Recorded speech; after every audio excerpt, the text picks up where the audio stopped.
Представьте, две сестры поехали в Германию. И спустя 2 недели получили известие: на родине случился государственный переворот и всю их семью убили.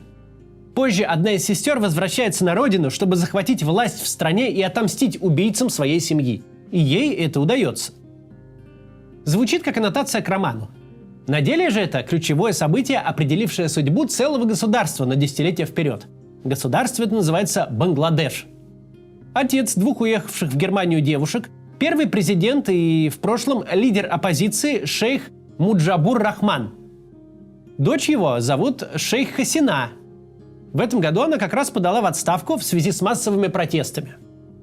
Сегодня поговорим об этой истории и политике этой удивительной страны с территорией меньше Беларуси и населением больше, чем в России. Большая часть этого населения живет в настоящей нищете. Обсудим, как жители Бангладеш в таких условиях пытаются приблизить свое государство к демократии.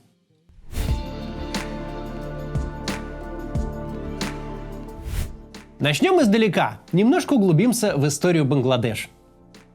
На становление нынешней Бангладеш во многом повлиял период, когда британская Индия перестала быть колонией. Колония эта разделилась на Индию и Пакистан. Разделились они вот таким вот странным образом.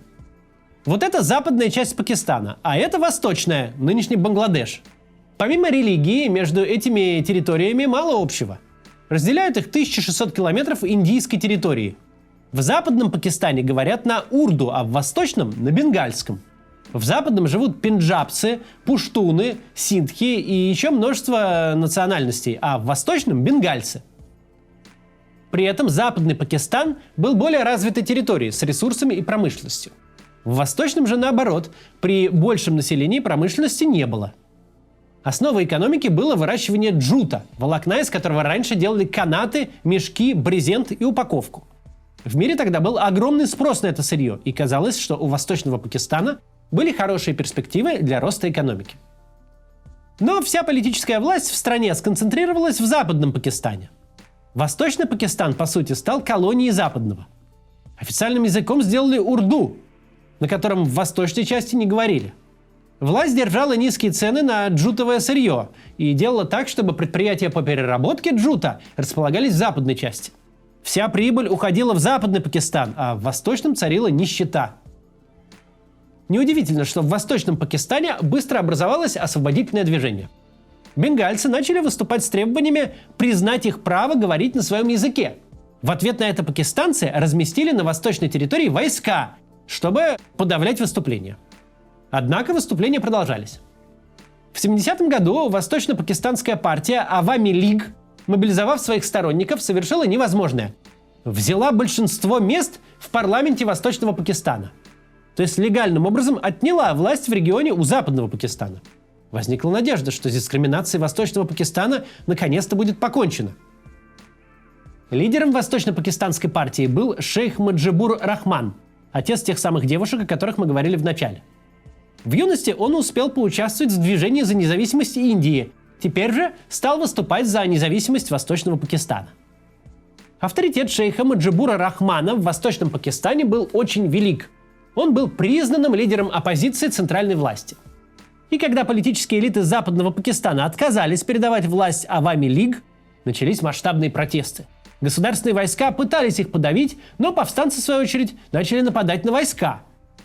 Началась настоящая гражданская война с сотнями тысяч или даже миллионами погибших, если судить по разным оценкам. Разные страны пытались вмешиваться, в том числе и США, и СССР, но решила все поддержка Индии, которая выступила на стороне бенгальцев. В декабре 1971-го Восточный Пакистан стал независимой страной – Бангладеш, а лидер оппозиции шейх Муджабур Рахман стал первым президентом сразу после того, как его выпустили из пакистанской тюрьмы. Казалось бы, вот она независимость. Однако новое государство было в ужасном состоянии. Погибшие и травмированные в результате войны люди, разрушенная экономика и инфраструктура, тотальный дефицит, в том числе продовольствия. Плюс ко всему, надежная экспортная отрасль экономики, производство джута, на которое было столько надежд, стала приходить в упадок. Ведь появились синтетические материалы, они были гораздо дешевле и долговечнее. Спрос на джут стал падать. Сейчас поговорим о том, что произошло дальше и чем все закончилось, ну или заканчивается. Но сначала короткое объявление от команды «Эхо». Посмотрите, пожалуйста. Для нас слово «независимый» в отношении СМИ давно уже стало синонимом слова «правдивый». Именно независимые медиа говорят о количестве жертв на войне, фиксируют происходящее в регионах и рассказывают о неудобных власти событиях. Но такие СМИ находятся в крайне уязвимом положении. Их блокируют и мешают им работать, журналисты вынуждены уехать, а при этом редакции существуют на пожертвования. Сейчас вот в затруднительном положении оказалось «Эхо». Это медиа делает как сайт, где представлена вся палитра мнений и главные материалы российской и зарубежной прессы, так и привычное радио в смартфоне с программами и выпусками новостей. И сейчас «Эхо» не хватает значительной суммы для продолжения работы. Поэтому журналисты команды запустили срочный сбор средств. В нем уже приняли участие более 1000 человек со всего мира. И вы не оставайтесь в стороне. Пожертвовать можно, перейдя по QR-коду на экране или по ссылке в описании. Можно также отправить пожертвование в криптовалюте. Все способы поддержать медиа есть на сайте, а если вам не подходит ни один из них, напишите команде через бот обратной связи в Телеграме. Каждое ваше пожертвование – это прямой вклад в работу независимого медиа и журналистов. Еще «Эхо» проведет специальные мероприятия для желающих поддержать команду, и вы можете принять в них участие. Заходите на сайт «Эхо» или подписывайтесь на телеграм-канал «Эхо FM», чтобы следить за появлением новых мероприятий и за тем, как меняется прогресс-бар сбора. Ссылки в описании. Продолжим. От правящей партии Бангладеш ждали экономического чуда. Но чудо не произошло в Бангладеш. И партия вместе с легендарным президентом-героем стала терять поддержку. И тогда шейх Маджабур Рахман, пришедший к власти как сторонник демократии, теперь решил, что стране для процветания нужна политическая стабильность и плановая экономика. Так что на базе своей партии он создал Бангладешскую крестьянскую рабочую народную лигу.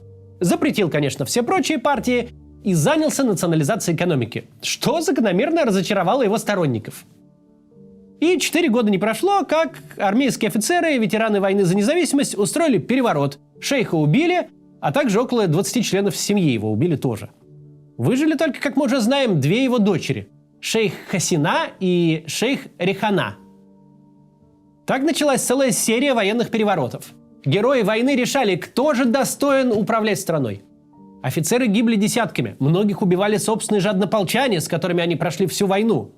Следующим президентом после всей этой большой разборки стал выживший генерал Зияхур Рахман, командир повстанцев, который когда-то от имени убитого шейха объявил о независимости Бангладеш. И вот этот человек устроил в стране диктатуру. В тюрьмах по его приказу повесили более 1000 оппозиционеров, ну и прочие атрибуты диктатуры тоже присутствовали. Однако экономика стала налаживаться, ведь плановую экономику-то решил не устраивать. Зияхур Рахман закончил экспериментировать с национализацией, либерализовал экономику и начал привлекать инвестиции. Так в стране появилась новая отрасль – швейная промышленность. В Бангладеше по сей день ею известно. Сейчас там отшиваются Adidas, Levi's, Calvin Klein и Zara. Зияхур Рахман также снял запрет на организацию политических партий и основал под себя националистическую партию Бангладеш – БНП. Впрочем, его тоже убили в 1981-м. После смерти президента Зияхура Рахмана в результате переворота в Бангладеш случился второй раунд выяснений, кто же из военных героев войны достоин поста президента. В 1983 году после очередного переворота победителем стал Хусейн Мухаммад Эршад. 7 лет он держался на репрессиях и попытках исламизировать страну, что гражданам не нравилось. Недовольство вылилось в протесты в 90-м году. Диктатор пытался их жестко подавить, но протестующих поддержали профсоюзы, которые устроили массовые забастовки по всей стране. Во всех предыдущих случаях такой расклад предвещал, что вот-вот вмешается армия и вновь начнет выяснять, какие же герои войны за независимость будут управлять Бангладеш. Но этот автократ оказался умнее. Он взял да и ушел в отставку под давлением гражданского общества. Где это видано вообще? И ничего страшного для страны не случилось. Ни для страны, ни для самого автократа. Эршад продолжал участвовать в политике и избирался несколько раз в парламент. Да, к нему, конечно, было много претензий. В отношении него все время возбуждали и закрывали дела. Но до самой смерти он жил на свободе и в своей стране. Умер в 89 лет. Ему даже устроили государственные похороны. После его ухода в 1991 году прошли выборы в парламент, на которых победила националистическая партия Бангладеш, или БНП, которую создавал этот вот Зияхур Рахман. Во главе партии встала его вдова Халеда Зиа. Вновь избранный парламент попытался выстроить институты таким образом, чтобы те не позволяли политической системе свалиться в автократию, или в диктатуру. Так Бангладеш стала парламентской республикой, а ее главой – премьер-министр, которого назначала партия, набравшая большинство мест в парламенте. Вторая партия, которая в то время доминировала, это возрожденная Авами Лиг во главе с той самой дочерью первого президента, шейх Хасиной Вазед, которая вернулась-таки в страну. У нее была цель – добиться суда над убийцами своей семьи. Они были известны, но оставались на свободе, служили в армии, полиции и в Министерстве иностранных дел, пользуясь иммунитетом от судебного преследования. И именно муж Халиды Зиа был тем, кто помиловал убийц и защитил их от правосудия. Так противостояние из политического превратилось в личное. Все это ухудшало работу парламента. Стороны просто не могли договориться никак. Если представлявшее меньшинство в парламенте Авами Лиг могла сорвать заседание, она немедленно так и делала. Если могла не пропустить любой, даже самый разумный законопроект, тоже так делала. И так все 5 лет до следующих выборов. Но вообще в целом за время правления БНП с 91 по 96 год в стране началась демократизация. Правительство вкладывалось в сельское хозяйство, пыталось сделать образование и здравоохранение более доступным для граждан, ну и прочие такие, правильности устраивало. Конечно, мгновенного чуда не произошло. И в начале 96 года руководство БНП осознало, победить во время следующей избирательной кампании вряд ли удастся. В ход пошли самые разные чудеса, знакомые нам по российским выборам, и БНП не просто выиграла, но получила в парламенте 288 мест из 300. В ответ на это начались протесты. «Эй, мы же вроде только что пришли к конституционному управлению. Что такое?» Возмущены были не только граждане, но и международное сообщество. А от него просто так не отмахнуться. Халеда Зиа и ее правительство взяли много денег у Всемирного банка и МВФ. Так что спустя 3 месяца выборы переиграли. А в Конституцию парламент под давлением протестов внес новую, довольно экзотическую поправку, которая должна была в будущем предотвратить влияние правящей партии на выборы. Суть была в следующем. Законодатели вспомнили. Каждый раз, когда в Бангладеш удавалось восстановить конституционное правление, это происходило силами политически нейтрального временного правительства, состоящего из уважаемых в обществе людей. И они решили сделать такой орган конституционным. С тех пор за 3 месяца до истечения срока полномочий парламента правительство будет уходить в отставку, а страна будет управляться беспартийным временным правительством, которое организует выборы. Ровно это правительство и провело новые выборы, и БНП с Халедой Зиа их проиграли. Авами Лиг набрала 146 голосов из 300 и, вступив в коалицию с небольшими партиями, сформировала правительство. И в сущности для страны почти ничего не изменилось. Авами Лиг пыталась соответствовать ожиданиям избирателей. Доступность образования для девочек, увеличение урожая риса, рост ВВП на 5% – это все достижения правительства шейха Хасины, за которые ей приходилось бороться с БНП. Те тоже все 5 лет то и дело вставляли ей и ее партии палки в колеса. Для шейха Хасины же наступило важное время. Она сразу как пришла к власти, отменила закон, запрещавший судебное преследование убийц ее семьи. Начался процесс, в результате которого 15 причастных были приговорены к смертной казни. Но казнить их не успели, а следующие выборы в 2001 году Авами Лиг проиграла. Премьером снова стала Халеда Зиа. Возможно, чистое совпадение, но именно тогда Верховный суд пересмотрел дело об убийстве семьи первого президента Бангладеш и оправдал 3 участников событий. В 2006 году БНП снова попытался повлиять на избирательную систему. Теперь они решили сформировать лояльное им правительство. Оппозиция тут же устроила скандал и вывела на улицы сторонников. Полиция же, как обычно, начала применять насилие. Ситуация накалилась, и в политику снова влезли военные. В итоге обеих лидеров, и Халеду Зиа, и шейх Хасину Вазед, обвинили в коррупции, а военные сформировали собственное временное правительство, которое вместо 3 месяцев функционировало 100 лет. Ладно, 2 года функционировало. Потом на выборах все же выиграла Авами Лиг и шейх Хасина. Она все еще хотела отомстить, ведь история с приговоренными к казни убийцами ее семьи была не закончена. Верховный суд наконец утвердил смертный приговор участникам заговора. В 2010 году 5 из них были казнены, а о судьбе остальных, сбежавших от суда, известно немного. Кто-то умер за границей, но несколько человек удалось найти и казнить. Последний обнаруженный осужденный был казнен аж в апреле 2020 года.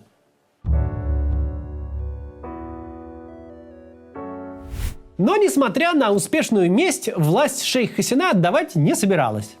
К выборам в 2014 году она отменила конституционную поправку про временное правительство и стала организовывать выборы сама. Правящая партия ее. С тех пор ее партия не проиграла ни одних выборов, а шейх Хасина оставалась бессменным премьер-министром Бангладеш. БНП в ответ на это пытались устраивать забастовки и уличные протесты, но они все были подавлены, а Халиду Зиа затаскали по судам, обвиняя в коррупции и злоупотреблениях. В то же время экономика Бангладеш росла порой даже на 8% в год. Бедность снижалась, уровень протестных настроений у граждан тоже снизился. Но все изменилось в этом году. Экономический рост затормозился. В последние несколько лет инфляция выросла, да и авторитарные практики шейха Хасины мало кому нравились. Триггером протестов стало введение квот на занятия государственных должностей, на обучение в вузах и так далее. Часть из них была вполне разумна. Так государство оказывало поддержку уязвимым группам. Но не только им. Например, шейх Хасина несколько раз пыталась протащить 30% квоту на госдолжности для детей и внуков ветеранов войны за независимость. В результате без квот оказалось доступно лишь около 40% государственных должностей в стране. Это вызвало возмущение в студенческой среде. В Бангладеше и так серьезная молодежная безработица, а тут еще и большая часть престижных и выгодных рабочих мест будет уходить не тем, кто лучше владеет профессией, а тем, у кого дед воевал. Так в июле этого года начался мирный студенческий протест. Авами Лиг пыталась действовать через учебные заведения, закрывая их и отчисляя студентов. Потом мобилизовала молодежное крыло партии и отправила их избивать протестующих. Обуздать анархистов железной рукой собирались. Вскоре присоединилась полиция и армия. Сначала те против демонстрантов использовали резиновые пули и светошумовые гранаты, потом ситуация обострилась и в ход пошло настоящее оружие. Больше 150 человек погибло, прежде чем шейх Хасина сдала позиции и согласилась отменить большую часть квот. Но было поздно. Протестующие припомнили ей и репрессии, и перестройку системы госуправления и выдвинули абсолютно неприемлемые и никуда не годные требования. Честных выборов захотели. Так перед шейх Хасиной встала дилемма – стоять до конца или уехать из страны. И она явно не собиралась сдаваться, независимо от того, сколько людей погибнет. Но на нее сумела повлиять младшая сестра, та самая, с которой они были в Германии, когда убили их семью. Премьер-министр послушалась, сложила полномочия и выехала в Индию, а оттуда запросила политическое убежище в Великобритании, где и живет ее сестра. В сентябре правительство Бангладеша опубликовало список из более чем 700 человек, погибших во время протестов. Теперь в Бангладеш снова временное правительство под руководством лауреата Нобелевской премии мира Мухаммада Юнуса. У Бангладеш в целом вполне хорошие для региона экономические перспективы. Там развитая швейная отрасль и сельское хозяйство. Улучшается образование и инфраструктура. Есть много точек роста, которые могут вытащить страну из бедности. И среди них внезапно снова джут, который, как оказалось, в отличие от синтетических материалов, экологичный и биоразлагаемый, а значит прост в утилизации. А невысокий уровень оплаты труда может стать конкурентным преимуществом и привлечь иностранные инвестиции, особенно если Бангладеш продолжит двигаться в сторону демократического развития и бороться с коррупцией, тем более, что вся эта история мести наконец-то закончилась. А значит, надежда на компромиссы, примирение и устойчивое развитие есть. Желаем удачи, Бангладеш! До завтра!